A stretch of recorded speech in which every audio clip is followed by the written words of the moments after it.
मेरे लिए सौभाग्य की बात है कि मैं आज यहाँ पर इस कार्यक्रम में आया। दिल्ली हमारा शहर है।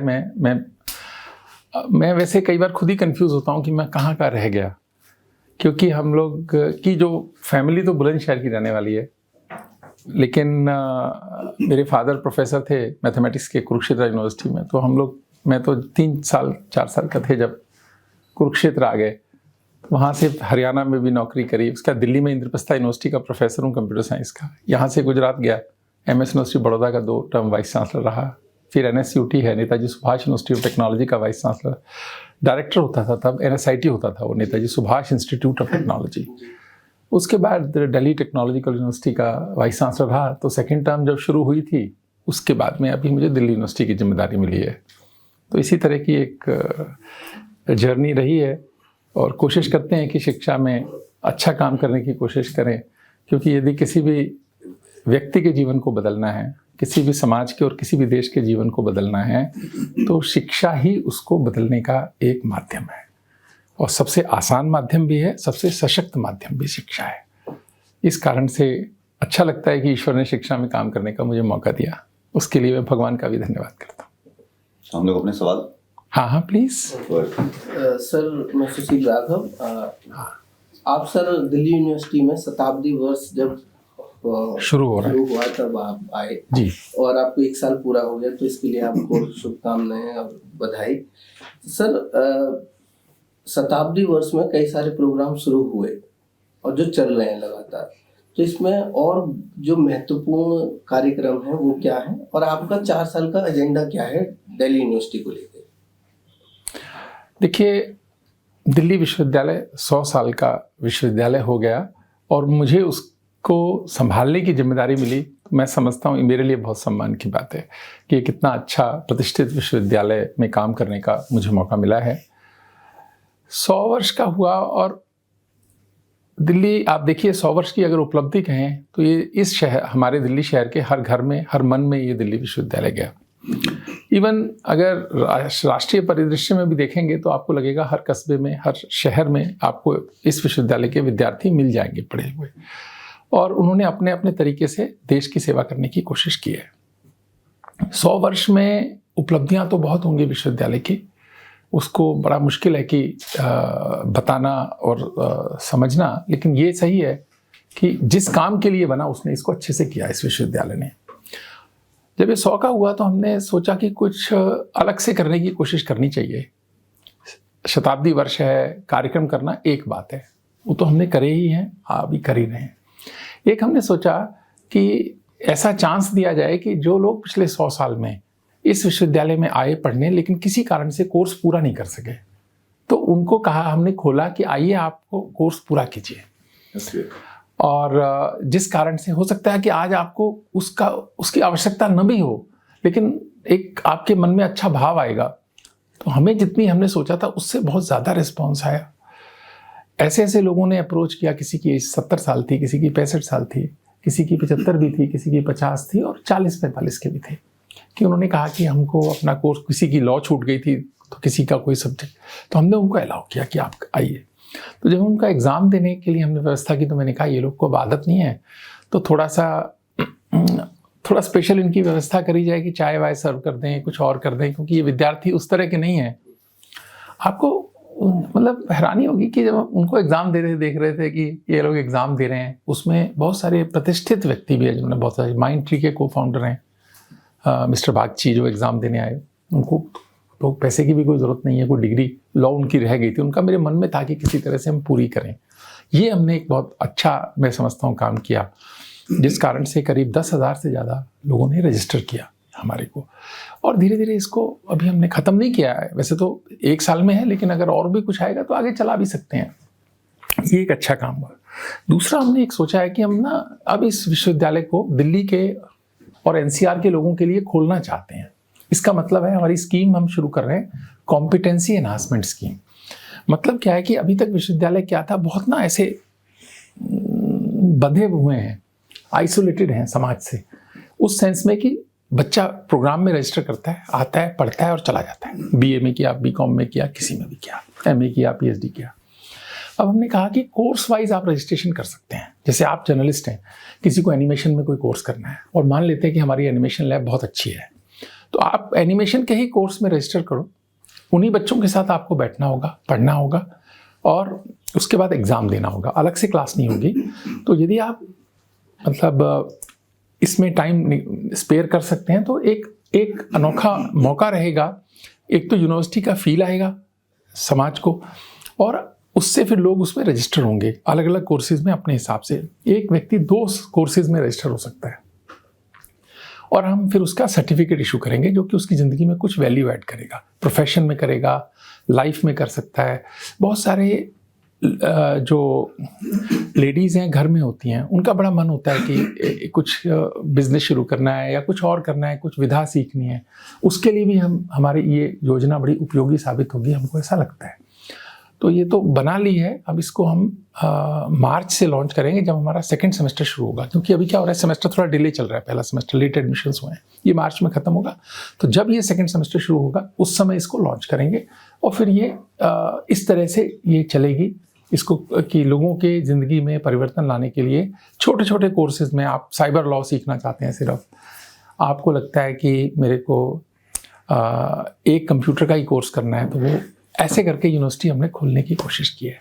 ये भी एक स्कीम है जो कि मुझे लगता है बहुत अच्छी जाना चाहिए।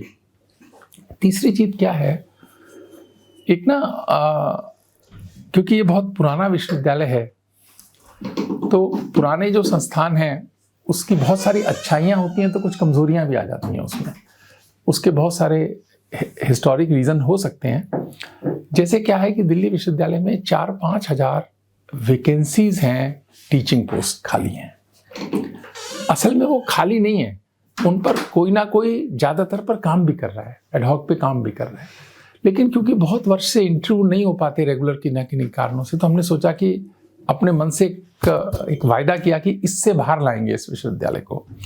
तो 2022 के अंदर हमने काफ़ी इंटरव्यूज़ किए, टीचर्स के डायरेक्ट रिक्रूटमेंट भी और प्रमोशंस भी।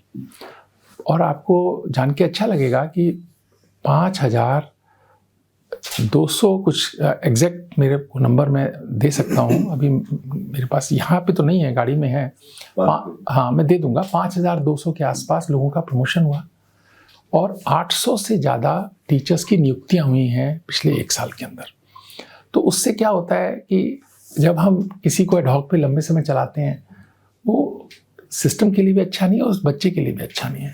आपको लगता है हर 4 महीने बाद मुझे फिर से मिलेगा कॉन्ट्रैक्ट, नहीं मिलेगा, एक असुरक्षा की भावना होती है। और जो असुरक्षा की भावना है वो कहीं ना कहीं फिर आपकी परफॉर्मेंस को प्रभावित भी करती है। तो उससे बाहर लाने का हमने कोशिश की है। तो आजकल लगातार करीब 15 से 20 दिन 1 महीने में इंटरव्यूज चलते हैं, बहुत सारे कॉलेजेस में भी चल रहे हैं, यूनिवर्सिटी में भी चल रहे हैं। ये भी एक अच्छा प्रयास हमने करने की कोशिश की है। सर, डीयू यूट्यूब मॉडल पे काम कर रहा है, बेसिकली एक यूट्यूब की वर्किंग को लेकर आ रहा है, तो वो मॉडल क्या है और कैसे उसको मैं समझा नहीं कैसे डीयू में बता। अभी कुछ दिन पहले हम लोगों ने पढ़ा था कि डीयू अपने यूट्यूब चैनल्स के थ्रू एजुकेशन को सर्कुलेट करेगा ऑनलाइन विजुअल मीडियम से। देखो, ऐसा है कि जो यूट्यूब या ऑनलाइन एजुकेशन है उसका अपना एक कैचमेंट एरिया है मेरे हिसाब से। एज ए यूनिवर्सिटी हमारी तो देखो एक प्रॉपर यूनिवर्सिटी है, हमारा फोकस तो उस पर रहेगा ही, टीचिंग लर्निंग प्रोसेस जो है, क्लासरूम टीचिंग रहे।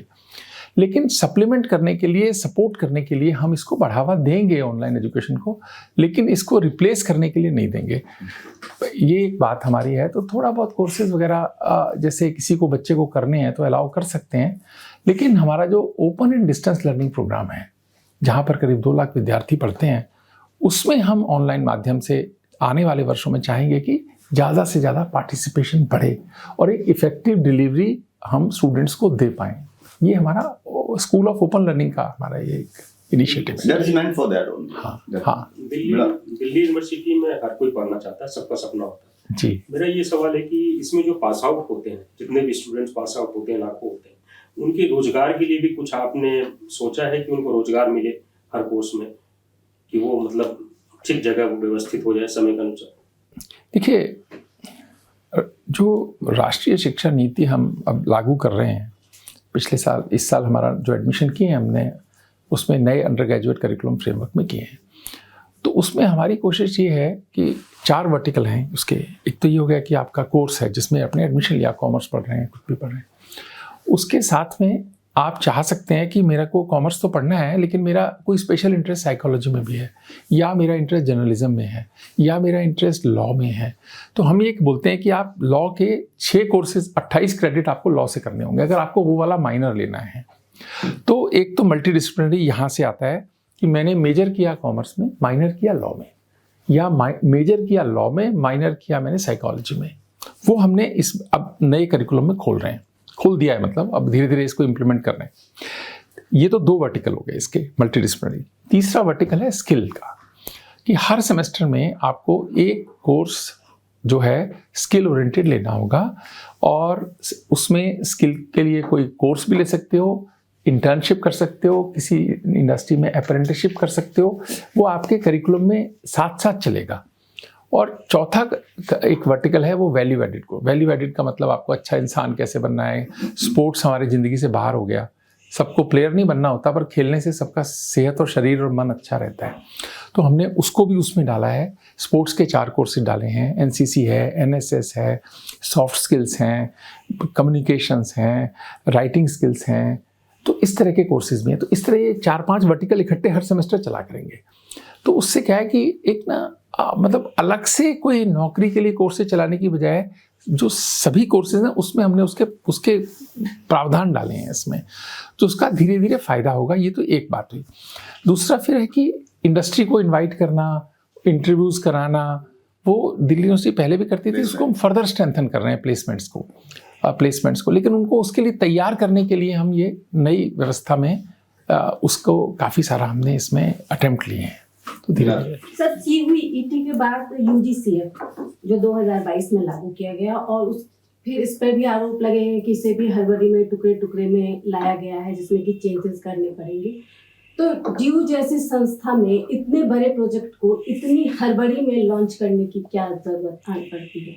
देखिए, हड़बड़ी तो नहीं है, लेकिन ये तो ठीक है कि देखो, कोई भी जो व्यवस्था है ना वो स्टैटिक नहीं हो सकती, वो डायनेमिक तो होगी ही, कि इवॉल्व होगी।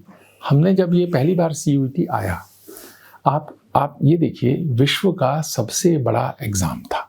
आज तक संसार में इतना बड़ा एग्ज़ाम हुआ नहीं। इतने सारे स्टूडेंट्स, इतनी सारी भाषाओं में, और इतने सारे ऑप्शंस लेकर बैठे नहीं वर्ल्ड में कहीं। तो जो इतना मैसिव स्केल पे एग्ज़ाम हुआ, तो उसमें ठीक है कि थोड़ी बहुत कमी रही, और कंप्यूटर बेस्ड है तो थोड़ा बहुत बच्चों को दिक्कत रही होगी, लेकिन वो धीरे धीरे स्टेबलाइज हो जाएगा। टाइम लगता है। देखिए, कोई भी अगर गवर्नमेंट ऑफ इंडिया जब भी कोई स्टेप लेती है, या कोई भी संस्था लेगी, तो 2-4 साल उसको स्टेबलाइज होने में, इवॉल्व होने में, प्रोसेस को इम्प्रूव करने में लगते हैं। तो सीयूईटी में हो सकता है लगे, लेकिन इसके फ़ायदे क्या थे? पहला फ़ायदा क्या है कि जो बोर्ड एग्ज़ाम्स थे उसमें डाइवर्सिटी बहुत थी। अब कुछ बोर्ड बड़े लीनियंट थे जो बहुत आसानी से मार्क्स देते हैं, कुछ बोर्ड बहुत स्ट्रिक्ट थे, उनके मार्क्स कम आते थे। तो मैं जब आया वाइस चांसलर होकर, तो उस समय हल्ला चल रहा था, एडमिशन चल रहे थे। तो क्योंकि मैंने कहा कि 5 साल का डेटा निकालो इसका पहले, तो कि वास्तव में हो क्या रहा है। जो कहना एक बात होती है, क्या डेटा ये बोलता है, क्या वास्तव में ऐसा हो रहा है? तो वो डेटा बहुत क्लियर बोलता था। अब उत्तर प्रदेश बोर्ड के बच्चे, बिहार बोर्ड के बच्चे आते ही नहीं, महाराष्ट्र बोर्ड के बच्चे थोड़े थोड़े एडमिशन होते हैं, क्योंकि उनमें मार्क्स उतने अच्छे आते नहीं थे। सीबीएसई के आते हैं, पर सीबीएसई पूरे देश को रिप्रेजेंट कर रहा है, हर जगह उसके स्कूल हैं, वो तो ठीक ही है, उसमें उसके वो तो एक रीजनेबल सा बोर्ड है वहाँ। मैं ये नहीं कह रहा कि यूपी बिहार के बच्चे नहीं आते या महाराष्ट्र के बच्चे नहीं आते, वो आते हैं थ्रू सीबीएसई स्कूल्स, लेकिन जो उनके अपने स्टेट के बोर्ड्स हैं उनके बच्चों के मार्क्स ही नहीं आते, उसको देते ही नहीं। वो जब देते नहीं तो एडमिशन नहीं होता। पर ये कोई अच्छी व्यवस्था नहीं है। एक तो ये बात कि सबको एक ही प्लेटफॉर्म पे आना चाहिए। तो हमने जब बोर्ड के मार्क्स और पैटर्न देखा तो लगा कि ये फेयर नहीं है बहुत सारे स्टेट बोर्ड्स के लिए। ऐसा सा मन में मेरे भाव आया कि जो स्ट्रिक्ट बोर्ड्स हैं उनको बच्चों को नुकसान हो रहा है। तो हमने सोचा कि ये मेरे मन को थोड़ा पक्का हुआ कि हमको सीयूईटी पे जाना चाहिए। दूसरी चीज़ क्या है, एक बार मार्क्स आ गए तो आप फिक्स हो गए। इसका सीयूईटी या टेस्ट का फ़ायदा क्या होता है, आप अगले साल दोबारा अटेम्प्ट ले सकते हो। ज़िंदगी 3 घंटे से तय हो, ये कोई बहुत अच्छी व्यवस्था भी नहीं है। लेकिन आदर्श स्थिति ये होगी कि CUET 2 बार हो, जिससे कि उसका बेस्ट लिया जा सके। अभी तो क्या है कि एक ही बार कर रहे हैं, लेकिन ऐसा हम लोग का प्रयास भी है, UGC भी मानती है कि इसको 2 बार करेंगे तो अच्छा होगा। एक बार बोर्ड एग्जाम से पहले, एक बार बोर्ड एग्जाम के बाद, और उसमें जो बेस्ट परफॉर्मेंस बच्चे की है वो ली जाए। हाँ, इम्प्रूवमेंट की बिल्कुल ज़रूरत है, उसके लिए हम भी प्रयास कर रहे हैं। एक दूसरा क्या होता था अभी तक, आपको ध्यान है +2 बेस मार्क्स में बच्चा pillar to post, college to college भागता था, पेरेंट्स भी परेशान है, बच्चे भी परेशान है। अभी सेंट्रलाइज सॉफ्टवेयर से एडमिशन हुए हैं, तो उससे ट्रांसपेरेंसी भी सिस्टम में बढ़ती है, और कॉलेजेस में भागने की भी ज़रूरत नहीं है। आपको कॉलेजेस को लिस्ट मिलती है, बच्चे को कॉलेज एलोकेशन मिलता है। तो ये व्यवस्था मुझे लगता है कि लंबे समय के लिए ठीक है। और लेकिन इसका काउंटर जो बात है कि जी स्कूल्स को थोड़ा नुकसान होगा, क्योंकि उसके लिए हमारा तो ये इस बार तो नहीं हुआ है स्कूल्स का कोई नुकसान, कि जो CUET का एग्ज़ाम है ना वो +2 के बेस ही होना चाहिए। मतलब +2 जिसने अच्छे से बच्चे ने पढ़ी है ना, वो अच्छे से पेपर कर लेना चाहिए। अगर आपने पेपर का डिफ़िकल्टी लेवल बहुत ज़्यादा रखा तो लोग कोचिंग पे जाएंगे ही, उनके पास ऑप्शन कोई नहीं है फिर। पर ये मुझे लगता है कि एग्ज़ाम कराने वाले लोग ध्यान रख रहे हैं, तो उसका कोरिलेशन फिर हमें निकाल के देखना चाहिए, जिस बच्चे ने +2 में अच्छा किया, CUET में अच्छा किया कि नहीं किया। अगर एब्रेशन तो ठीक है, हो सकते हैं, एक्सेप्शंस हो सकते हैं, पर सामान्यतः जो बच्चों ने इस साल जो है पैटर्न, जिन्होंने +2 में अच्छा किया, CUET में भी अच्छा किया है, ये तभी होगा जब हम उसकी डिफ़िकल्टी नॉर्मल डिफ़िकल्टी के साथ एग्ज़ाम सेट करेंगे। अगर हमने फिल्ट्रेशन पेपर बनाया, जैसे कि हमारे कई देश के एंट्रेंस टेस्ट बनते हैं, कि आप रूटीन तैयारी से उस पेपर में अच्छे नंबर नहीं ले सकते, तो बच्चा फिर एडिशनल तैयारी पे जाएगा ही। तो यही एक है जो कि हमको ध्यान रखना है, और मुझे लगता है कि ये बात बहुत लेवल पर समझ आई भी है और ध्यान इसका रखा जाएगा। सर मेरा भी एक सवाल, हाँ, पिछले काफी अरसे से after economic liberalisation specially 2000 there is an explosion of private universities जी, जो बहुत अच्छी यूनिवर्सिटीज हैं। उनके मुकाबले में जो सेंटर सपोर्टेड यूनिवर्सिटीज हैं, गवर्नमेंट सपोर्टेड यूनिवर्सिटीज हैं, वो ना तो उनके इंफ्रास्ट्रक्चर में मैच कर पा रही हैं, ना उस तरह से टैलेंट को अपनी तरफ अट्रैक्ट कर पा रही हैं। क्योंकि आप अगर किसी एक प्रोफेसर को बहुत ज़्यादा पैसे मिल रहे हैं तो वो क्यों दिल्ली यूनिवर्सिटी में पढ़ाएगा। ये बिल्कुल वैसे ही है जैसे प्राइवेट हॉस्पिटल और गवर्नमेंट हॉस्पिटल का कंपैरिजन है कि आपको बेस्ट हेल्थ केयर। तो इसमें क्या हुआ कि बहुत सारी यूनिवर्सिटी से जो एक एलिट है वो मिस होती चली छूटती चली जा रही है पीछे। तो क्या ऐसा कोई मतलब एज वाइस चांसलर कोई ऐसा मेजर आप सोचते हैं कि इन चीज़ों को हम उसके लेवल पे लाएं ताकि लोगों को लगे कि नहीं, हमें सब कुछ यहाँ भी अवेलेबल है। देखिए आप जो बात कह रहे हैं इसका सैंपल हो सकता है, सैंपल साइज, पर बड़े लेवल पे देखेंगे तो ये अभी सच नहीं है, अभी सच नहीं है। उसका कारण क्या है, कोई ऐसा बच्चा जिसका दिल्ली विश्वविद्यालय में या दिल्ली की टेक्निकल यूनिवर्सिटी में एडमिशन हो गया हो और वो प्राइवेट गया हो, ऐसा उदाहरण आपको मिलेगा नहीं। कि किसी का अगर अच्छे यहाँ पर हमारे यहाँ मान लिया कि इकोनॉमिक्स ऑनर्स में दिल्ली स्कूल ऑफ इकोनॉमिक्स में हो गया और उसने किसी प्राइवेट को ज्वाइन कर लिया हो, अभी उदाहरण नहीं है। लेकिन आपकी चिंता जायज़ है कि यदि हमने इम्प्रूव नहीं किया कल को ये हो सकता है। आज की डेट में तो अभी नहीं है क्योंकि हमें गवर्नमेंट सपोर्ट है, पुरानी लीगेसी है, नाम है, उसका हमको फ़ायदा है। तो हमें अपने को बदलने की बहुत ज़रूरत है। इसी कारण से हमने अभी अपने इंफ्रास्ट्रक्चर को इम्प्रूव करने के लिए भी बहुत सारे प्रोजेक्ट्स लगाए हैं और करीब करीब 1000 करोड़ का हमने अभी इन्वेस्टमेंट करने की कोशिश कर रहे हैं इसमें। तो ये भी है। और दूसरा, समाज को भी ना थोड़ा सोचना चाहिए कि ये जो पब्लिक इंस्टीट्यूशन है ये सबके हैं और सबकी सेवा करते हैं, और इस कारण से इनको संभालने का काम सबका है, सरकार का भी है, वो करती ही है, सरकार तो कोई भी हो करती ही है, और समाज का भी है कि इसको संभालने का। प्राइवेट एजुकेशन सिस्टम देश में आया है, अच्छा कर भी रहा होगा कुछ एरियाज़ में, उसको जमने में भी बहुत समय लगेगा, मुझे लगता नहीं। अब हमने क्या किया है, 2 सेक्शन 8 कंपनी बनाई है दिल्ली यूनिवर्सिटी में। एक सेक्शन 8 कंपनी है हमारी यूनिवर्सिटी ऑफ दिल्ली फाउंडेशन, उसका काम है जो भी लोग हमारे एलुमनाई हैं और CSR से कुछ दिल्ली यूनिवर्सिटी के लिए पैसा इकट्ठा करना, उसको अभी तक हमारे क्या है कि समाज में पैसा इकट्ठा करना बहुत अच्छा नहीं माना जाता, और पब्लिक इंस्टीट्यूशन पैसा इकट्ठा करें ऐसा बहुत हुआ भी नहीं है और बहुत लोगों ने कभी दिया भी नहीं, क्योंकि भारत में लोगों को आदत भी नहीं है देने की। और मैं कहता हूँ हमेशा कि भारतीय लोगों से 2 चीज़ें निकलवानी बड़ी मुश्किल है। एक तो पैसा और दूसरा प्रशंसा। हम दोनों में बड़ी कंजूसी करते हैं, शायद हमारी ट्रेनिंग में थोड़ा है, दोनों में बड़ी कंजूसी करते हैं। तो इस कारण से ना पैसा और प्रशंसा नहीं निकल पाते। पर हमने भी कंपनी बनाई है, उसको टारगेट इस साल 200 करोड़ रुपए का दिया है कि आप CSR से कोशिश कीजिए, और जो हमारे लोग बच्चे हैं जो यहाँ से पास होके गए, जिनकी ज़िंदगी में कुछ अच्छा हुआ, उनसे भी मांगिए। वो सिर्फ फंड रेज का काम करेगी।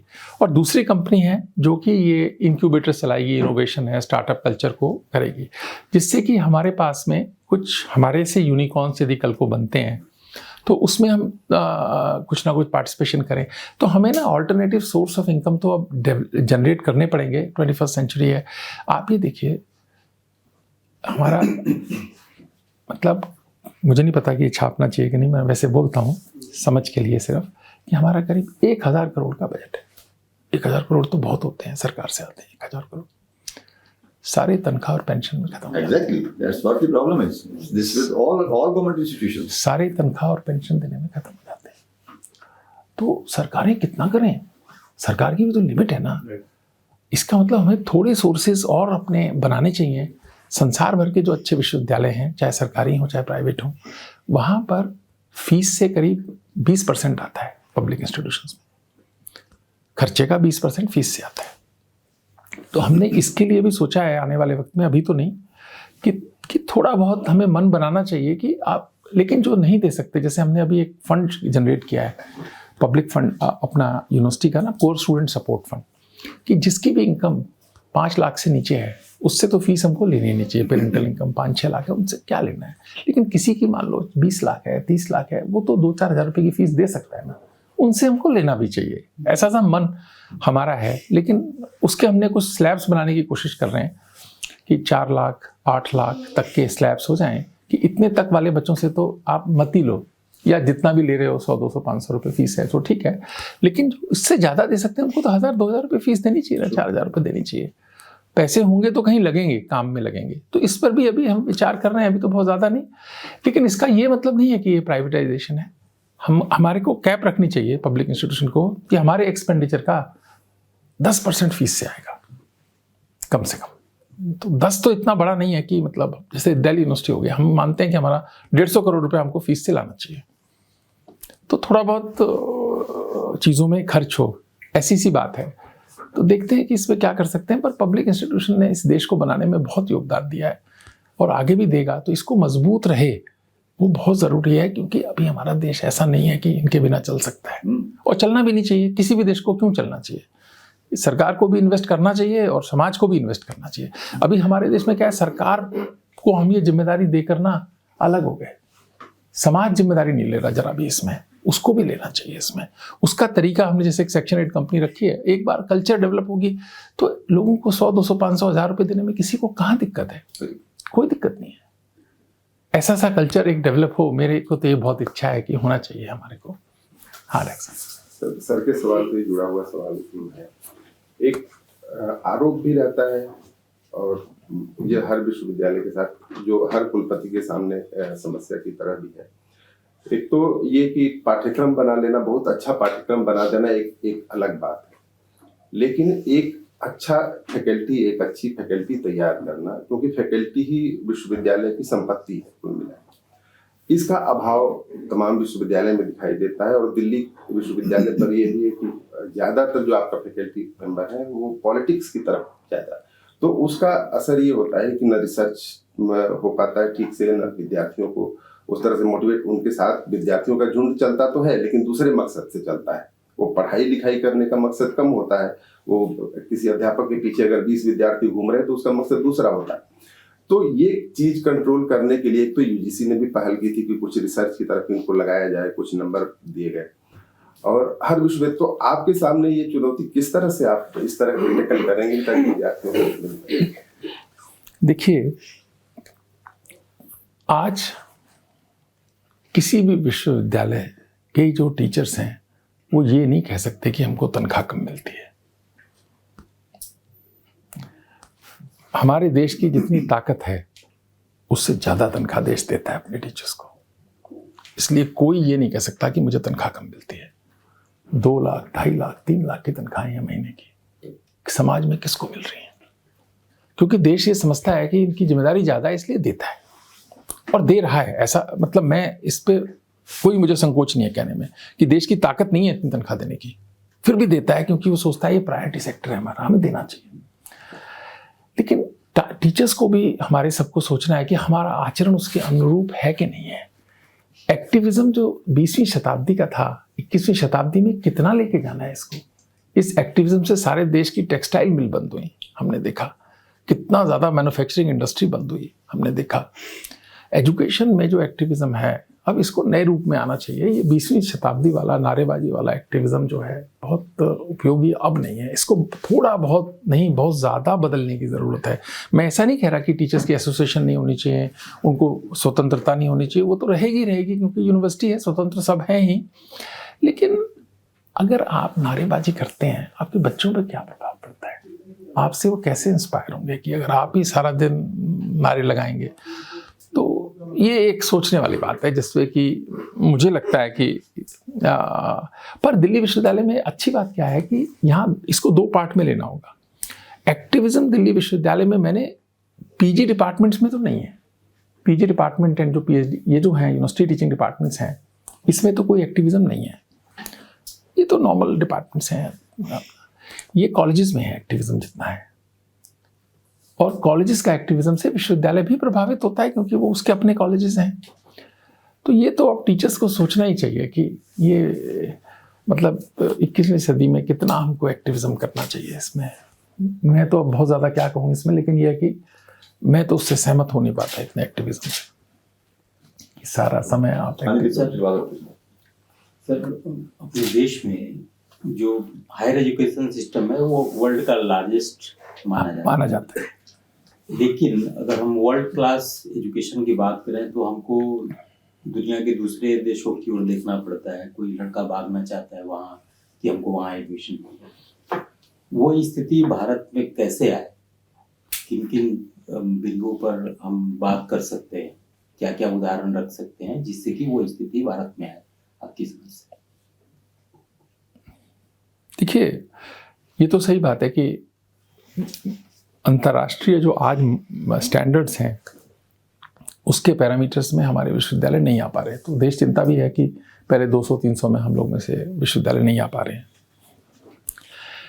कारण क्या हुआ कि अभी जो रैंकिंग के जो सिस्टम है उसमें रिपीटेटिव वर्क जो है उसको बहुत ज़्यादा नहीं देते। वो इनोवेशन की बात करते हैं, रिसर्च की नई चीज़ की बात करते हैं।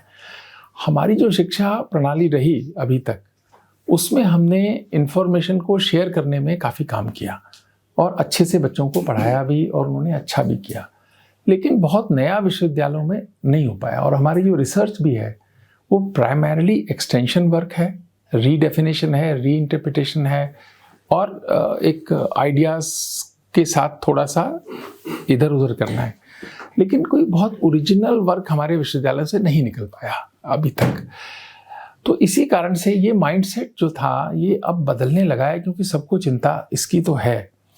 अभी धीरे धीरे सरकार भी पुश कर रही है अपने तरीके से इस पे कि आप इनोवेशन पे बढ़ावा दो, सपोर्ट देने को तैयार है इनोवेशन के लिए। तो ये लगेगा, लेकिन मुझे लगता है कि अब डायरेक्शन तो सही है इस मामले में। और जैसे जैसे डायरेक्शन सही है, ये देखिए इंडियन माइंड तो ब्राइट माइंड है ही, ऐसा नहीं है कि क्योंकि अगर यहाँ का बच्चा जो हमारे यहाँ से पढ़ता है वहाँ जाकर एकदम अच्छा करने लगता है, वही बच्चा यहाँ उतना अच्छा नहीं करता, तो हमारा जो इकोसिस्टम है वो अभी उस तरह से सपोर्ट नहीं कर पाता बच्चे को। वो क्रिएट करने के लिए आज सब संजीदाएं हमने, जैसे मैं बताया कि कंपनी बनाई है अभी एक DTU में, उद्मोदय फाउंडेशन बनाई है। उसका काम है कि पैसा इकट्ठा तो है ही, करेगी ही, लेकिन वो बच्चों को वो तरह का एनवायरनमेंट देने की कोशिश करेगी, प्रोटेक्शन देने की। मान लो आप कुछ काम कर रहे हैं, आपको 20-25 लाख रुपए चाहिए, तो वो कंपनी का काम होगा कि 20-25 लाख रुपए आपके लिए व्यवस्था करे कि आप उस पर काम कर सको। पर अभी शिक्षा में बहुत सारा एक्चुअली अब अच्छा पता है क्या हुआ है, जो रैंकिंग सिस्टम ने फ़ायदा किया इंटरनेशनल ने, कि जिस दिन रैंकिंग आती है उस दिन थोड़ा शर्मसार होते हैं हम, तो हम पे भी प्रेशर आता है यूनिवर्सिटीज़ में, और लोग भी हमसे सवाल करते हैं यार कि तुम्हारा क्यों गड़बड़ हो रहा है, तुम करते क्यों नहीं कुछ।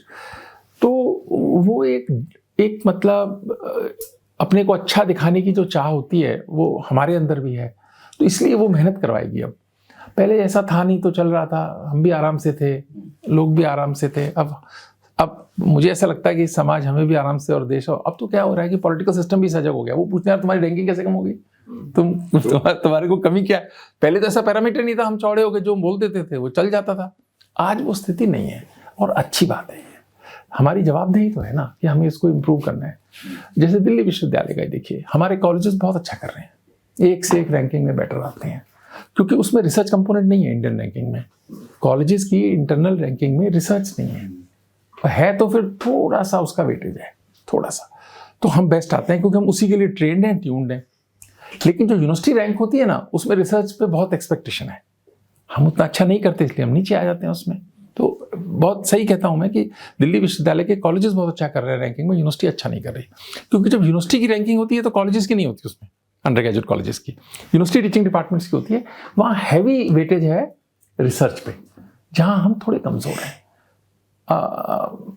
वैसे देखो, अगर हम और विश्वविद्यालयों से दिल्ली की कल्पना देश के करें तो हम बहुत अच्छे हैं, पर वो तो बात बनेगी नहीं ना। हमको तो इंटरनेशनल लेवल पे करना है। देश तो अपेक्षा रखेगा ना कि हम इंटरनेशनल बेस्ट यूनिवर्सिटीज़ में आएँ, तो उसके लिए जो रिसर्च फोकस है वो धीरे धीरे कर रहे हैं। अभी हम टीचर्स अपॉइंटमेंट में भी ख्याल करते हैं कि जिन बच्चों में पोटेंशियल है रिसर्च का, उनको टीचर अपॉइंट करें, ऐसा भी प्रयास करते हैं। तो मुझे लगता है धीरे धीरे बेटर होगा। सर, अपने अधिकारों को लेकर संगठित होने का अधिकार संवैधानिक अधिकार है, और आपके ज़्यादातर जो आप ट्रेड यूनियन के खिलाफ मुखर रहे हैं, आपके ज़्यादातर बयान आए हैं कि ट्रेड यूनियन नहीं होना चाहिए, लेकिन अभी तक अदालतें भी कहती हैं कि इनको अधिकार है, छात्र राजनीति को अधिकार है, टीचर राजनीति को अधिकार है, चूंकि दिल्ली यूनिवर्सिटी का कैंपस भी बहुत बड़ा है। तो इस संवैधानिक के खिलाफ जब एक इंस्टीट्यूशन का हेड इतने मुखर होते हैं, तो हम इसको कैसे देखें? नहीं, इसमें मुखर की बात नहीं है। देखिए, 2-3 बातें हैं इसमें। संगठित होना और अपनी आवाज़ को उठाना ठीक है, कोई ऐसी बात नहीं है, कर सकते हैं। मैं विद्यार्थी अगर आवाज़ उठाते हैं ना, तो उससे मुझे बिल्कुल भी आपत्ति नहीं है। बच्चे हमारे, और उनको अगर किसी समस्या है तो हमारा उसका निदान करना हमारा धर्म है और हमें करना ही चाहिए। इसलिए मैंने आपने पूरी बातचीत में मैंने बच्चों के लिए कुछ नहीं कहा। बच्चे की एसोसिएशन है, यूनियन है, वो कोई बात रखते हैं, उनकी परेशानी है, दुख है, कष्ट है, वो हमारा दूर करना भी चाहिए और उनकी बात को सजगता से लेना भी चाहिए। लेकिन 2.5 लाख रुपए महीने लेने वाला टीचर अगर वो उठाता है तो उसको उस सजगता से नहीं लिया जा सकता उसको, क्योंकि आपको पहले दिन तनख्वाह आ जाती है, आपकी उस पर कोई संकट नहीं है। आपको 14 या 16 घंटे पढ़ाने का काम दिया जाता है। आप 14 या 16 घंटे अगर ठीक से पढ़ाते हैं तो आपको कोई कहता भी कोई नहीं है, कुछ सिस्टम में कोई कुछ नहीं कहता आपको।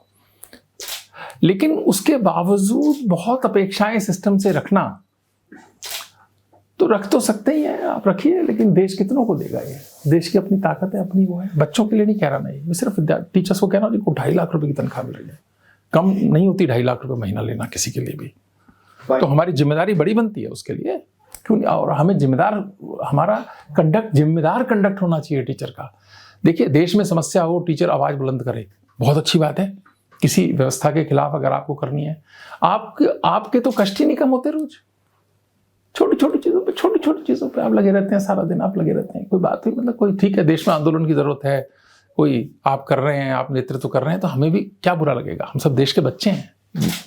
उस कर्तव्य बोध से मैं बाहर नहीं लेके आना चाहता। आप करिए ना। अगर मान लिया राष्ट्रीय समस्या पर आपका कोई विचार है, आपके कोई व्यूज हैं, स्वागत है उनका, उसमें कहाँ है? आपसे ही तो बच्चे सीखेंगे। लेकिन वो फिर किसी राष्ट्रीय समस्या पे होना चाहिए ना। ये हो कि मेरे को जो है 10 रुपए वहां कम मिल गए थे या 20 रुपए कम मिल गए थे, उस पर आपकी सारी चिंता है, तो वो तो फिर हमारी चिंता है। सर, बीते साल हमने देखा कि विदेशी विश्वविद्यालयों के साथ डीयू का एमओयू बहुत कुछ हुआ जी, तो उससे हमें क्या बेनिफिट हुआ है और आगे क्या हो सकता है इसमें? देखिए, विदेशी विश्वविद्यालयों से, अगर अच्छे विश्वविद्यालयों से हमारा जो होता है, तो उसमें सबसे बड़ा फायदा क्या है? हमारे स्टूडेंट्स बाहर जाकर उन लेबोरेटरीज में काम कर सकते हैं, तो एक एक्सपोजर बेटर मिलता है। लेकिन आजकल हम चाहते हैं कि एक तरफा ना हो। मतलब अगर हमने किसी एक विश्वविद्यालय से, मानते हैं कि अमेरिका के या इंग्लैंड के किसी विश्वविद्यालय से किया, तो हम चाहेंगे कि अगर हमारे 25 विद्यार्थी जा रहे हैं तो 25 आपके भी उल्टे हमारे पास आएँ, तो उनको हमको देखें, हम उनको देखें, तो बराबरी के समझौते हों। वन साइडेड समझौते लंबे चलते नहीं हैं। तो वो हमारा बड़ा प्रयास है कि बाहर से भी स्टूडेंट्स आएँ और हमारे भी जाएँ। एक हमने क्या किया ना, अभी क्या है, थोड़ा हमने सेमेस्टर में जो एक फिक्स्ड सिस्टम होता था कि आपको इतने एग्ज़ाम पास करने हैं, इतने एग्ज़ाम इस सेमेस्टर में करने हैं, उसकी बजाय हमने फ्लेक्सिबल रखा है थोड़ा। अगर बच्चा चाहे तो एक आध पेपर पहले कर सकता है, एक आधा पेपर बाद में भी कर सकता है। तो रेंज रखी है कि 14 से 28 क्रेडिट आप पढ़ सकते हो। उसका फ़ायदा क्या है कि मान लिया कि तो बीच में एक मैं ऐसा सेमेस्टर निकाल सकता हूँ जो बाहर कहीं पढ़ने चला जाऊँ बीच में से। वो जो वहाँ पढ़कर आओगे उसके क्रेडिट भी यहाँ लग जाएंगे। सेमेस्टर अवे प्रोग्राम हम अभी शुरू किया है। तो बाहर देखो, शिक्षा तो ऐसी चीज़ है, सीखना सिखाना तो जितना हम अच्छी जगह देखेंगे उतना ही हम सीखेंगे और फिर उस तरह की चीज़ें यहाँ करने का प्रयास करेंगे। ये इसका एक उद्देश्य है। सर, अभी एडमिशन्स में फिल्टर करने की बात हो रही थी, CUT वाले उसको, कि हम लोग उनका अभी सिस्टम है कि फिल्टर करना है, तो उसमें जो है कोचिंग सेंटर्स की बात उठी। क्या कोई ऐसा सिस्टम बन सकता है कि जो विद्यार्थी खुद पढ़ रहा है, कोचिंग सेंटर पर आश्रय न हो और वो अच्छा कर ले एडमिशन्स में? इस तरह की पॉसिबिलिटी है, क्योंकि कोचिंग सेंटर्स को लेकर के हम आए दिन खबरें हम लोग भी चाहते हैं कि वहाँ ये प्रेशर हो गया तो बिल्कुल ठीक बात है, बिल्कुल सही आपकी बात। देखिए, CUET की बात है तो इस बार तो ऐसा हुआ है कि जिसने +2 में अच्छा किया उसका अच्छा आया है। एक्सेप्शंस हो सकते हैं, ज़्यादातर का अच्छा आया, लेकिन ये व्यवस्था चले और मजबूत हो कि जो पेपर आ रहा है, पैटर्न आ रहा है, वो बिल्कुल +2 के बेस पे ही हो, जिसमें मुश्किल सवाल उतने ही हो जितने ज़रूरत है, जितने +2 के एग्ज़ाम में होते हैं। अगर हमारा ये कोरिलेशन एस्टेब्लिश नहीं हो रहा है, होगा आने वाले वर्ष में, तो फिर कोचिंग आएगी, क्योंकि पेरेंट्स हैं, कॉम्पिटिटिव है। अब हम हैं भी तो बहुत सारे ना, 140 करोड़ का देश है, सीट तो हमेशा ही कम है, तो पेरेंट्स क्या करेंगे, बच्चा जाएगा। लेकिन ऐसा ना हो इसके लिए बहुत चिंतित है, NTA भी चिंतित है, बाकी लोग भी हैं। कोशिश करेंगे कि वो +2 के बेस पे चले, ताकि ये सिलेक्शन प्रोसेस बने, फिल्ट्रेशन प्रोसेस ना बने। सर, DU में एडमिशन की बहुत मारामारी रहती है, उसके बाद भी DU में सीट्स क्यों खाली रह जाती हैं? इस बार भी कुछ 7-8 हज़ार सीट्स खाली रह गई। हाँ, 5-1 हज़ार खाली रह गई। मैं आपको बताता हूँ क्या है कि अभी क्योंकि सारा कुछ ही ऑटोमेशन से चला है, तो हमारे पास डेटा बेटर है, समझ बेटर है इस समय चीज़ की। हमने क्या किया था, 20% हमने सोचा, पहले हमारे मन में बात आई थी, सब कहते थे कि SC/ST के हमारे बच्चों की सीटें खाली रह जाती हैं, तो हमने कहा चलो 30% शुरू में ही एक्स्ट्रा भर देंगे, तो उससे क्या होगा कि बच्चों को इधर उधर भागना नहीं पड़ेगा, और 20% जनरल कैटेगरी भर देंगे हम। तो हमने फर्स्ट राउंड जब चलाया तो 20 और 30% एक्स्ट्रा किए। हमारे कई कॉलेज ने विरोध किया इसका, जो अच्छे कॉलेजेस थे, डिमांड में कॉलेज रहते हैं, उन्होंने कहा जी हमारे से कोई छोड़ेगा नहीं, तो हम पे तो आपकी सीट बढ़ा दी आपने हमारी, तो ये मैंने कहा नहीं, छोड़ते तो हैं ही, 5% छोड़ेंगे, 2% छोड़ेंगे, आप क्यों चिंता करते हो? और अगर पढ़ाई लोगे तो पढ़ाई तो रहे हो बच्चों को तो क्या हो गया अगर कुछ और बच्चे पढ़ लेंगे। तो खैर वो मान गए। अभी उससे हुआ क्या, सीट तो सीधे पहले राउंड में भर गई अच्छे से। फिर लोग सीट जब अलॉट होती है, हम सारे प्रेफरेंस मांगते हैं, तो अलॉट हो गई, तो फिर बच्चे भर देते हैं, फिर वो लेते नहीं है, ये चलता रहा। फिर हमने उनको चांस दिया कि अपने प्रेफरेंस चेंज कर लो। अभी हुआ क्या है, लास्ट में आते आते कुछ कोर्सेज पॉपुलर नहीं है बिल्कुल भी, और कुछ हमारे कॉलेजेस भी पॉपुलर नहीं है। अब बच कौन गया है? जो कॉलेज पॉपुलर नहीं है और कोर्स पॉपुलर नहीं है, वो बचे। कुछ भाषाओं के बच गए, कुछ भाषाएं ऐसी हैं जो कि बहुत सारे बच्चे नहीं लेते, जो कुछ कॉलेजेस की वही भाषा दूसरे कॉलेज में बच्चे ले लेते हैं कॉलेज को प्रेफरेंस करके। अभी वो बच गए। अभी हम सोच रहे हैं कि उसका क्या तरीका निकाला जाए कि आगे ये भी ना बचे। लेकिन क्या होता है, देखिए हमारा कोई भी सिस्टम डिज़ाइन करें वो होना स्टूडेंट सेंट्रिक ही चाहिए। बच्चे को धक्का तो नहीं किया जा सकता कि, तो ऐसे कोर्सेज जो बिल्कुल नहीं चल पा रहे हैं उन कॉलेजेस को सोचना होगा कि आपके यहाँ एडमिशन क्यों नहीं हो रहा है। एक तो वो लोकेशन डिसएडवांटेज हो जाता है किसी किसी कॉलेज का। अभी जो सीट्स बची हैं ज़्यादातर लड़कियों के कॉलेज में बची हैं और उन कोर्सेज में बची हैं जो बिल्कुल डिमांड में नहीं है। ज़्यादातर ऐसा है, पर ये एकदम ऐसा नहीं है, बाकी में भी हैं, पर काफ़ी इस तरह का है। तो ये जो 4-5 हज़ार सीट अब बची है, हमने पूरा एग्जॉस्ट कर लिया 2-2 बार करके। SC/ST सब पूरी भर गई? नहीं, SC/ST देखो अच्छे कोर्सेज की तो सब भर गई, अच्छे कॉलेजेस की सब भर गई, एक्स्ट्रा भी भर गई। लेकिन ये जो SC और ST तो हमने फिर कन्वर्शन भी कर दिया था, ST का SC में कर दिया था कन्वर्शन, ताकि अगर मान लो ST के बच्चों की लिस्ट एग्जॉस्ट हो गई तो SC का बच्चा ले सकता है लास्ट में, वो भी किया। काफ़ी भर गया, पर अभी तो 4-5 हज़ार तो खाली रह गई है। उसके लिए देखते हैं, आगे पॉलिसी बनाएंगे कुछ। सर, दिल्ली सरकार के जो कॉलेजेस हैं उनसे ड्यू हमेशा टसल लग रहा है, उनका कई बार सैलरी संकट आ जा रही है, तो क्या ड्यू का कोई उसमें रोल नहीं है सर? एज इजी आप नहीं, हमारा रोल है, दिल्ली सरकार से बातचीत भी करते हैं, इस पे कर भी रहे हैं। टसल नहीं है, क्या है कि ये ना एक टेक्निकल सा इशू था जिसके कारण से ये मामला बढ़ गया। जी। और लेकिन अभी मुझे उम्मीद है कि जल्दी ही वो कुछ पोस्टों को रेगुलराइजेशन करने का था, अप्रूवल नहीं आया था पोस्टों का, तो वो पोस्टों का काफ़ी आगे बढ़ गया है, तो अप्रूवल हो जाएगा।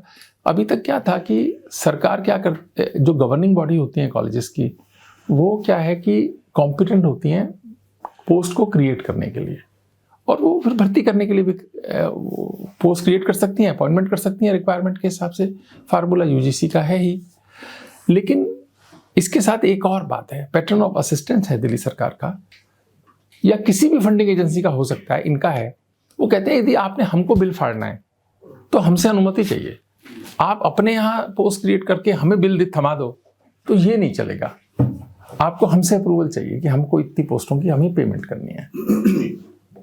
तो क्या हुआ कि कॉलेजेस बहुत सारे थे, जब तक चल रहा था, ये किसी समय ये किसी ने हाईलाइट कर दिया इशू, तो उन्होंने कागज देखे होंगे, तो फिर हमने सबमिट कराए सारे कि इन पोस्टों का पोस्ट फैक्टो अप्रूवल दे दीजिए, ये तो ज़रूरी है और ये हो रखा है।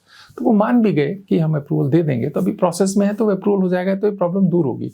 एक है कि बजट बढ़ा क्यों, दूसरा सवाल आता है कि ये क्यों हाय तोबा क्यों है। वो इसलिए हुआ कि बजट बढ़ गया एकदम, क्योंकि प्रमोशन हुई, इतनी सारी प्रमोशन हुई, तो एरियर्स बने बहुत सारे, मतलब किसी किसी केस में तो 50-50 लाख तक के एरियर बने हैं। तो वो इकट्ठे अगर आपका लोड आएगा सिस्टम पे, तो सिस्टम तो जरा चुम करेगा ही ना। ये वो ज़्यादा रहा मुझे लगता है, बाकी मुझे ठीक से बहुत ज़्यादा जानकारी नहीं है, लेकिन मुझे ये भी एक रीज़न लगता है कि जो एडिशनल लोड आया सिस्टम के ऊपर। और तीसरा ये है कि जो गवर्निंग बॉडीज़ के झगड़े हैं आपस के, अब वो तो देखिए तरीके से चलने से ही ठीक होंगे, सबको मिलजुल के ही चलना है अगर अच्छा करना है तो। अगर हम मिलजुल के नहीं चलेंगे तो फिर तो बड़ी दिक्कत है। तो वो तो ध्यान रखना चाहिए जो भी गवर्निंग बॉडी बनती हैं उनको, कि आपस में प्रिंसिपल्स के साथ ना झगड़ें और प्रिंसिपल्स उनके साथ ना झगड़ें। तो अच्छे माहौल में शिक्षा का काम है हमारा, और अगर हम ही झगड़ा करेंगे तो फिर हम अपने बच्चों को क्या दिखाएंगे। Sir, just to add to a previous question, अभी आपने कहा जो सीट्स वैकेंसी के ऊपर, हाँ, आपने कहा बहुत सारे कोर्सेज ऐसे हैं there are no takers for that, जिनमें लोग नहीं। तो यूनिवर्सिटी का कोर्स इंट्रोड्यूस करने के लिए तो सिस्टम है, तो क्या उन कोर्सेज को रिव्यू करने का भी सिस्टम है कि जो कोर्सेज डिमांड में नहीं है उनको खत्म करें? जैसे फॉर एग्जांपल आपने एक कोर्स खत्म किया एमफिल, वो सारे बच्चे अब घर बैठे, उनके लिए वो जा तो दोबारा पीएचडी करें या कुछ और सब्जेक्ट करें। क्या सरकार मतलब यूजीसी ने ऐसा सोचा कि ये बच्चे जो इतने सारे निकलेंगे करके, इनके कागज का टुकड़ा हो जाएगा, नोटबंदी हो गई बच्चों के लिए कि बस खत्म हो गया उनका पीस ऑफ पेपर जो था उनके पास? तो इस डायरेक्शन में कुछ सोच है तो रिव्यू करने के लिए ऐसे कोर्सेज को? नहीं, बिल्कुल है, हम रिव्यू करेंगे भी, और ऐसे कोर्सेज फिर उसको कन्वर्ट करेंगे जो डिमांड में हो, जिससे कि हमारे को, और अभी क्या है मल्टी डिसिप्लिनरी होने के कारण से ना उनको माइनर की तरफ डालेंगे फिर, कि मेजर बच्चे को कॉमर्स करने दो ना, जब कॉमर्स डिमांड में है तो क्या फ़र्क पड़ता है। आप माइनर लैंग्वेज का कर लेगा वो, मान लो बंगाली भाषा पढ़नी है किसी को सिंधी भाषा पढ़नी है, किसी को असमी भाषा पढ़नी है, तो उसको माइनर में पढ़ाओ। फिर अगर फुल नहीं मिल रहा तो माइनर के 8 कोर्सेज भी तो बहुत होते हैं चीज़ों के, उस पर भी हम कर रहे हैं कि ये फ्लेक्सिबल रखें सिस्टम को।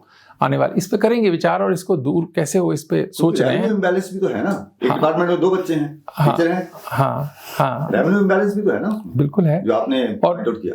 और दूसरा आपने बात जो कि अब एमफिल बंद की, देखिए एमफिल तो सरकार ने तय किया बंद करने का, तो उसका पुरानों पर तो कोई इम्पैक्ट नहीं है, आने वाले समय में नहीं चलेगा, क्योंकि उन्होंने अंडर ग्रेजुएट के बाद पीएचडी अलाउ कर दी। अभी तो क्या है कि अंडर ग्रेजुएट के बाद भी आप पीएचडी डायरेक्ट पे जा सकते हैं। ये रिसर्च को उन्होंने शायद बढ़ावा देने के एक अटेम्प्ट लिया है कि हमारे ब्राइट माइंड्स जो हैं वो सीधे जाएं रिसर्च के अंदर और अननेसेसरी डिग्रीज में न उलझें। तो उससे क्या हुआ है, पोस्ट ग्रेजुएट एजुकेशन भी एक चैलेंज पे आई है। अभी क्या है, 4 साल का अंडर ग्रेजुएट हो गया और डायरेक्ट पीएचडी अलाउड हो गया, तो उसका इम्पैक्ट पोस्ट ग्रेजुएट एजुकेशन पे कितना आएगा ये भी अभी स्टडी करना है हमको। एग्जैक्टली आएगा, इसको भी स्टडी करने की ज़रूरत है कि यूनिवर्सिटीज़ के पोस्ट ग्रेजुएट टीचिंग डिपार्टमेंट्स जो हैं वो कैसे चलें। मुझे तो लगता है कि हमको इंटीग्रेटेड कोर्सेज प्लान करने चाहिए, क्योंकि सबसे अच्छा बच्चा 12वीं के बाद पढ़ा है आपके पास में। अगर हम उसको वहाँ से पकड़ें बच्चे को और फिर लेकर आए अपने पास में, उसको प्रोफेशनल बनाना है जो बनाना है, तो ये भी एक अब चैलेंज आने वाले सालों में आएगा। अभी तो नहीं, टाइम है इसमें, अभी 2-3 साल है। Last 2-3 question. शिक्षकों का और छात्रों का अनुपात बहुत कम है, कितनी बड़ी चुनौती है, कैसे रैप अप कर सकते हैं? नहीं, देखिए अभी क्या है, अंडर ग्रेजुएट पे माना जाता है कि एक अगर वो नॉन प्रोफेशनल मतलब जैसे कॉमर्स है, आर्ट, इसमें 1:30 का है। पीजी स्टडीज़ में 1:15 है। उसी हिसाब से पोस्ट सेंक्शन होती हैं। तो ठीक है, मतलब ऐसा कम इतना तो अब वर्ल्ड में तो देखो 400 की क्लास चलती है अच्छी विश्वविद्यालय में, तो क्योंकि वो कॉस्ट ऑप्टिमाइजेशन के लिए बड़े लार्ज, लेकिन हमने तो चाहते हैं कि 60-65 की क्लास चले, बस इससे ऊपर ना चले, ताकि एक आई टू आई कॉन्टैक्ट रहे टीचर का बच्चों का, उसका एक अपना बहुत फ़ायदा है। तो मैं तो मानता हूँ कि 60 के यूनिट में क्लासेस चलनी चाहिए और ट्यूटोरियल्स 20 और 30 के यूनिट में चलने चाहिए। सर 4 ईयर कोर्स की बात हुई, तो जो अभी पिछले साल जो एडमिशन हुए थे, क्या उन्हें भी वो फायदा मिलेगा 4 साल वाला, अगर वो करना चाहें तो? जब वो आएंगे तब वो होगा नहीं कोर्स। मतलब अभी जो इससे सीनियर बैच चलेगा, जब वो पास आउट होगा तो 4th ईयर होगा ही नहीं पढ़ाने के लिए उनको। तो अभी आप ही कह रहे हो कि उसी को आगे पढ़ा दो, इस पे तो सोचा नहीं अभी, मतलब अभी तो सोचा नहीं इस पे तो। सर आपके पास 4 साल है सर, इस बार आपने नियुक्ति की 838 हैं, 838 नियुक्तियां हुई है इस बार। अच्छा 838, ठीक है, बिल्कुल ठीक है। तो क्या हम मान के चलें कि आफ्टर 4 ईयर हम लोग ड्यू को एडॉप 3 लिख सकते हैं? नहीं, 1 साल में, 1 साल में, ओनली 1 ईयर। इस साल 31 तक हम इसको अडॉप्ट फ्री करेंगे। सर क्या डीयू को पॉलिटिक्स फ्री बनाने का कोई प्लान है? देखो, विश्वविद्यालय पॉलिटिक्स फ्री हो ही नहीं सकते हैं, हो ही नहीं सकते। क्या है कि विचार, नए विचार आना, उस पर डिस्कशन होना, डिबेट होना, ये तो चलेगा ही विश्वविद्यालय में, नए सारे विचार विश्वविद्यालय से आए। लेकिन विचार को लेकर, विचारधारा को लेकर जो मार पिटाई की नौबत आती है वो नहीं होनी चाहिए। विचार की तरह से डिस्कशन, डिबेट, इवॉल्व करिए, रिसर्च पेपर लिखिए, लेकिन फील्ड मत बनाइए इसको विचार का। मतलब फर्क है ना इसमें, विचार को पनपाना एक बात है, उसका एक्सपेरिमेंट समाज में कीजिए ना, हमारे अंदर ही क्यों कर रहे हो आप उसको बना के? तो उससे क्या होता है कि सारी व्यवस्था खराब होती है। आप करिए ना समाज में उसका एक्सपेरिमेंट, कोई ऐसी बात नहीं। विचारों को, राजनीति को तो हटाया नहीं जा सकता, और होनी भी चाहिए विश्वविद्यालयों में, कोई ऐसी बात ही नहीं है। और कहाँ होंगी? अगर नए माइंड्स हैं, नर्चर होगा, पर हम नर्चरिंग का काम कर सकते हैं। मतलब उसका आप ना वो ना करो उसको, मतलब पॉलिटिक्स में जा रहे हैं सभी, वहाँ करिए ना, आप करिए ना, वहाँ करिए, मेहनत करिए, समाज में जाइए, आपका अच्छा आइडिया है, गांव में इंप्लीमेंट कीजिए ना, जरा जाइए तो सही देश के गांव में। दिल्ली से 200 किलोमीटर, 100 रुपये आज भी बड़ी चीज़ है देश में। 100 रुपया बड़ी चीज़ है। तरक्की, समृद्धि बड़े शहरों में है, गांव में तो नहीं है ना उतनी अभी। आपके पास कुछ आइडियाज़ हैं उसको ठीक करने का, तो आप करिए ना, एक्सपेरिमेंट कीजिए ना। लेकिन विश्वविद्यालयों में उसको आप छोटे रूप में चल सकते हैं, पर उसको ना, मतलब मैं क्या कहना चाह रहा हूँ कि झगड़े का अड्डा ना बनाइए कि मतलब मेरा एक विचार हो सकता है, मेरी रिस्पेक्ट आप कीजिए ना, आपका हो सकता है आप कीजिए, हम मिलकर तीसरा भी विचार बना सकते हैं, यहाँ तो किसी को आपत्ति नहीं। लेकिन उसके कारण से जो एक विषाक्त वातावरण अगर करते हैं वो गलत है। खैर दिल्ली विश्वविद्यालय में तो है भी नहीं ऐसा, यहाँ तो ठीक है इस मामले में। सर आप इंजीनियरिंग बैकग्राउंड से आते हैं, और डीटीयू के बाद दिल्ली विश्वविद्यालय में कोई इंजीनियरिंग कॉलेज नहीं बचा है जी। तो क्या हम आगे आने वाले समय में कोई ऐसा है कि हम देखिए, इंजीनियरिंग के बिना कुछ होता नहीं है। मैं मानता हूं कि हर व्यक्ति हाँ,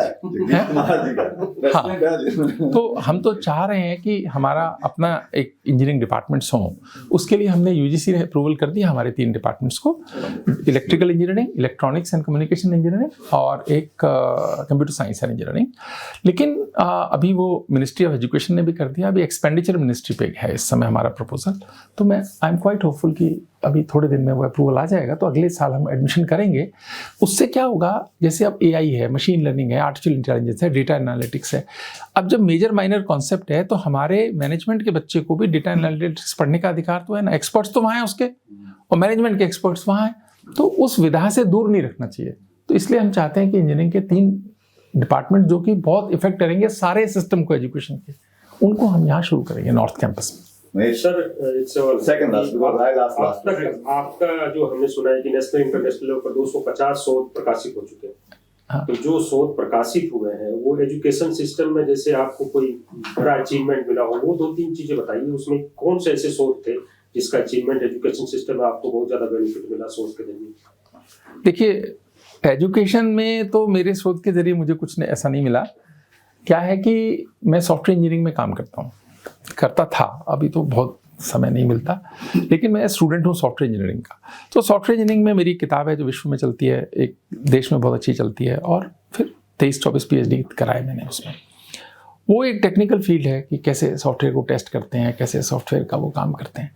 लेकिन एक मतलब आप जो भी काम करते हो, एनालिटिकल स्किल्स सीखते हो, उसको एडमिनिस्ट्रेशन में इस्तेमाल होता ही है। आप डेटा पे डिपेंड करते हो। जैसे मैं एडमिनिस्ट्रेटिव डिसीजन देखते हुए कोशिश करता हूँ कि थोड़ा डेटा पढूं इसको, कि ये क्या कहना चाह रहा है मेरे को, जिससे कि अभी जैसे हमने नंबर्स इस बार रिलीज़ किए कि कितनी हमने सिलेक्शंस करी कल किए, तो अब मेरे को भी तो प्रेशर है कि मुझे ये 900-1000 से ऊपर लेना है अगली बार। तो उसके लिए मुझको खुद भी 20 दिन इंटरव्यू करने हैं। तो वो एक डिसिप्लिन लाने में मदद करता है, उतना ही है। मेरा रिसर्च एजुकेशन फील्ड में तो नहीं था, लेकिन वो एक टेक्निकल फील्ड में था, तो उसमें मतलब इस्तेमाल होता है थोड़ा, ऐसा कह सकते हैं। मेरा सर आखिरी सवाल, हाँ, ऑप्शनल है वैसे।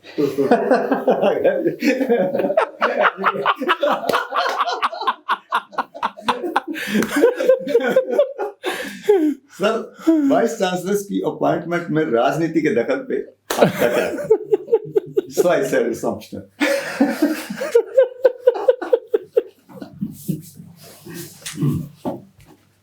पास? नहीं, पास वाली कोई बात नहीं है। पास क्या है? नहीं, अपॉइंटमेंट में राजनीतिक दखल मुझे तो नहीं लगती। देखो, ऐसा होता है कि ये एक सिस्टम और प्रोसेस है जिससे कि लोगों ने आना है। अब उसमें ये तो हो सकता है कि किसी को सिलेक्शन करते हुए आप उसके बारे में कुछ भी सोचकर उसको लाएं, लेकिन जिसको भी आप लाते हैं उसका कोई ना कोई proven track record of leadership जरूर होना चाहिए। नहीं तो केवल अगर विचार दृष्टि से ही लाएंगे और उसको एडमिनिस्ट्रेशन में नहीं है, तो फिर क्या होता है, इंस्टीट्यूशन को नुकसान होता है। तो एडमिनिस्ट्रेशन और लीडरशिप एक अलग विधा है, और उसको ही ध्यान में रखकर अपॉइंटमेंट करने का प्रयास करना चाहिए, ऐसा मेरा मानना है, और करती भी है सरकार। Thank you so much. अच्छा है, उन्होंने डॉज नहीं किया बॉल को, बॉल ली और कोशिश की बाउंड्री में गया। Thank you so much sir. नहीं, क्योंकि मैं ऐसा मानता हूं कि proven track record of leadership तो देखना ये चाहिए। इंपॉर्टेंट बात है। नहीं तो क्या होता है कि आदमी अच्छा होता है, ये इंपॉर्टेंट बात है, अच्छा करना भी चाहता है, पर उसका हाथ कांपता है डिसीजन लेते हुए। तो फिर वो जिसने स्कूटर चलाया हो उसको ट्रक दे दोगे चलाने को, तो दिक्कत तो है ना। तो कम से कम उसने मतलब कम से कम ट्रक नहीं चलाया हो, कम से कम कार तो चलाई हो। अनुभव का कोई वो नहीं है ना। देखो, अनुभव का कोई ऑल्टरनेटिव नहीं है। हम जिंदगी में गिर गिर के सीखते हैं, गलती कर करके तो सीखते हैं। वो थोड़ा ध्यान हमें अपॉइंटमेंट्स में करना चाहिए, और करते भी हैं, बड़े विश्वविद्यालयों में करते भी हैं, ध्यान भी रखने की कोशिश होती है सरकार की।